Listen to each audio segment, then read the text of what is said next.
Yung kumakain ka, akala mo may bata kang kandong, yung pala hindi naman mga bata ang kandong mo, puro mga, oh, tingnan mo naman to, oh.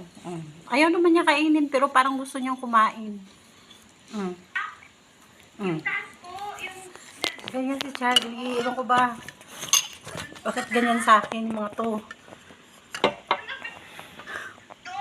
Paano ako makakain ng maayos kung ganyan ka?